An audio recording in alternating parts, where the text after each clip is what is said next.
그러면 키토산에 관한 질문들이 있는 거 몇 가지 좀 읽어드리고 답변을 드리도록 하겠습니다. 박사님 영상 감사합니다. 요즘 올리브유를 먹기 시작했어요. 식전에 올리브유랑 키토산 같이 먹어도 될까요? 이렇게 물어봤는데요.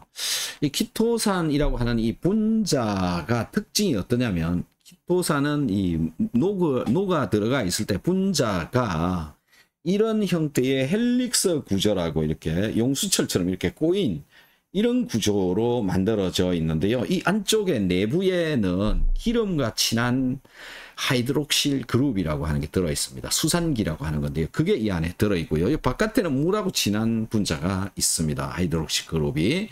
이것 때문에 이 안으로 기름이 들어갑니다. 그래서 지방 성분이 키토산한테 좀 잘 붙잡히게 되는 거죠. 서로 잘 엉겨붙게 된다.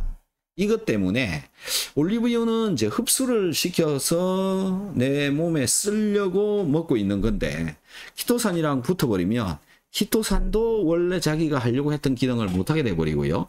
올리브유는 키토산한테 붙어가지고 또 빠져나가 버리고요. 이런 일이 벌어지는 거죠. 그래서 같이 먹지 않는 게 좋다라는 건데요. 올리브유는 이제 저걸 어떻게 드시는 게 가장 효과적으로 할 수 있느냐라는 건데, 키토산하고 비타민C를 식사 전에 미리 먹습니다. 식사하기 바로 직전에. 그러면 키토산과 비타민C가 들어와 가지고 위장에서 이렇게 녹겠죠. 그리고 나서 이제 밥을 먹게 되면, 식사하기 바로 전에 먹으니까 밥을 먹으면 이 음식물과 이 비타민C, 그 다음에 키토산 이것들하고 반응을 합니다. 그래서 키토산도 비타민C도 얘네들과 어느 정도 반응을 한 상태에서 저 올리브유를 이제 먹는 건데, 그때가 언제냐면 식사 후에 한 30분 정도 있다가 올리브유를 먹으면 됩니다. 그러면 여긴 이미 반응이 끝났기 때문에 얘하고 붙으려고 할 수가 없다라는 거죠. 그리고 한 30분 정도 지났으니까 어느 정도 음식이 아래로 내려가고 있습니다. 내려가고 있을 때 올리브유가 들어오는 거니까 키토산과 얘가 만날 수가 없습니다. 그래서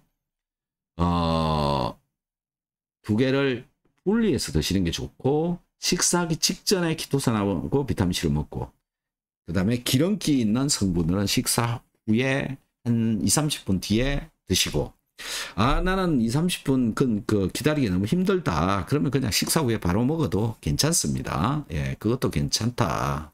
이미 반응이 끝났기 때문에 괜찮다. 이렇게 말씀드릴 수 있습니다. 자, 키토산에 관한 질문들은 그렇게 많지가 않아요. 박사님, 키토산 주문해서 하루 3번 먹고 있는데, 제가 보통 1시에 점심 먹고 6시에 저녁 먹고 다음날 점심까지 공복 유지하고 있는데, 아침 공복에 먹어도 괜찮을까요? 키토산을 아침 공복에 먹어도 괜찮냐, 이런 말인데요. 키토산은 이제 음식 속에 들어있는 여러 문제를 해결을 하기 위해서 먹고 있는 것이기 때문에 굳이 공복일 때는 키토산을 먹을 필요가 없습니다. 일반적으로 영양소는 섭취를 하게 되면 이게 흡수돼서 들어가서 피 속에 돌아다니면서 일을 하고 세포에 전달이 돼서 일을 하고, 이런 원리지만, 키토산은 입으로 들어갔다가 변으로 빠져나가 버리는 거거든요. 혈관으로 흡수돼 들어가지 않는 그런 분자입니다. 그래서 얘가 기능을 하는 거는 음식물들과 반응을 하면서 기능을 하고요. 또 내려가서 장에 좋은 영향을 주기 위해서 키토산을 먹습니다. 그래서 과민성 대장이신 분들이 키토산을 먹으면 굉장히 도움이 많이 되고요. 혈당이 갑자기 이제 올라가는 이런 분들한테도 도움이 많이 되는데, 굳이 공복에는 먹을 필요성이 사실 없다, 이렇게 보시면 됩니다. 그래도 먹고 싶다 그러면 드셔도 먹는 것은 상관은 없습니다. 저는 다이어트 목적이 아닌 건강이 목적입니다. 과민성 대장 설사형입니다.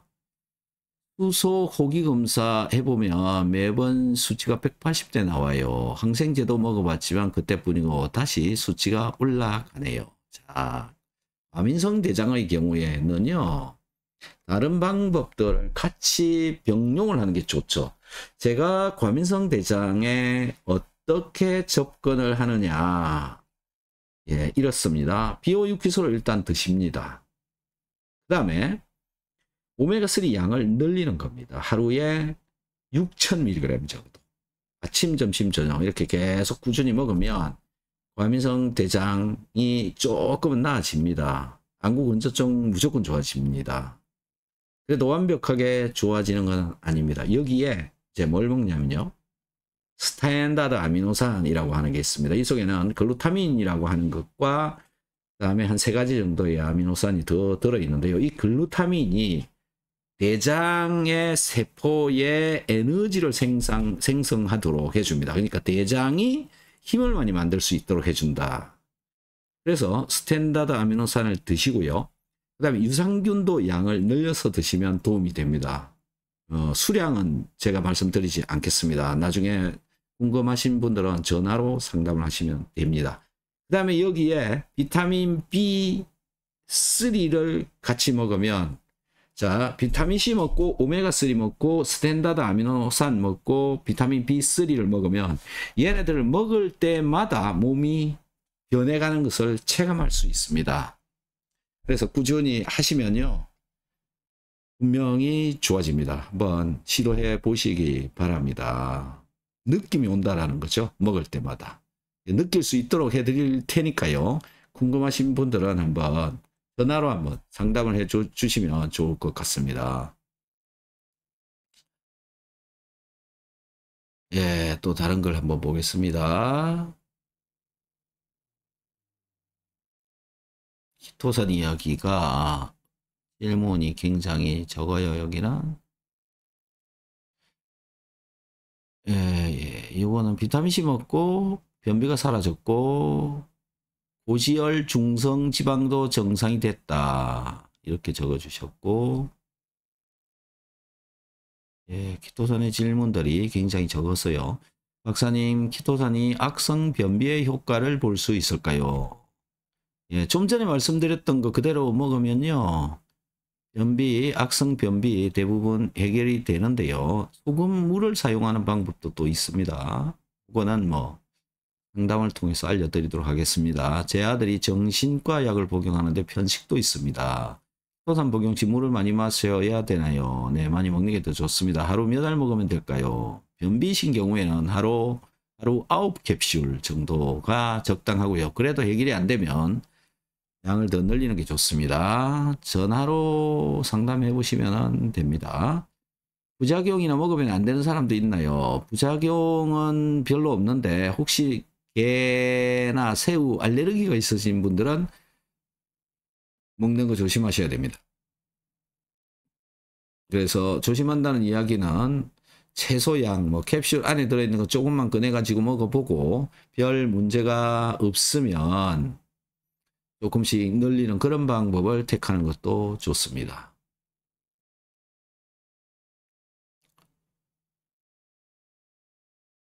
자, 닥터한스 채널을 보면서 식전에 비타민C, 키토산, 효소, 유산균을 잘 챙겨 먹고 있는 구독자입니다.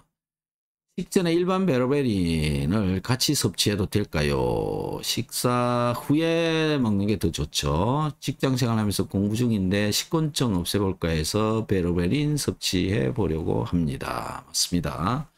혈당을 좀 조절을 해 보려고 드시는 건데 이분이 아마 혈당이 있어서 아마 이런 일이 있지 않느냐. 식후 혈당이 올라가면서 이 졸림 현상이 나타나기 때문에 그렇다. 이렇게 제가 지금 답변서를 달아놨습니다. 그 다음에 50대 안면 홍조랑 얼굴 피부 트러블이 몇 년째 낫지 않네요. 비타민C는 꾸준히 복용하는데 키토산과 소금을 같이 복용하면 효과가 있을까요? 같이 먹어도 됩니다. 효과 분명히 나옵니다. 근데 그 피부가 어떻게 될지 그건 잘 몰라요. 얼마만큼 복용해야 될까요? 소금은 소변의 양이 소변 속에 들어있는 염분의 양이 0.9% 정도 나오도록 먹으면 되고요. 키토산은 그러니까는 6알에서 9알 사이 드셔보시면 될 것 같은데 드시다가 상담을 좀 해보시는 게 좋을 것 같아요. 근데 이분은 지금 50대인데 안면 홍조, 얼굴 피부 이런 문제를 갖고 있다. 이거는요, 마이너스 이온 목욕기라고 하는 거 있습니다. 아무리 악성 얼굴 피부 문제라 일지라도 3달 정도만 사용하면 그냥 깔끔해집니다. 굉장히 피부, 모세혈관이 있는 곳을 개선시키는 데는요, 이거만한 게 없습니다. 마이너스 이온 목욕기라고 하는 것인데요. 분명히 저런 문제는 해결을 할 수가 있다. 한번 상담을 해보시는 것도 괜찮을 것 같습니다. 그리고 영양제로만 어떻게 해결을 해보려고 하시면은 뭐 비오6해서 기본으로 드셔야 된다. 이렇게 한번 말씀드리고 싶습니다. 같은 분인데 똑같은 질문을 여기다가 이렇게 다시 또 써놨네요. 자, 마이너스 이온 목욕기라고 하는 거 유튜브에서 한번 검색을 해서 봐보시기 바랍니다.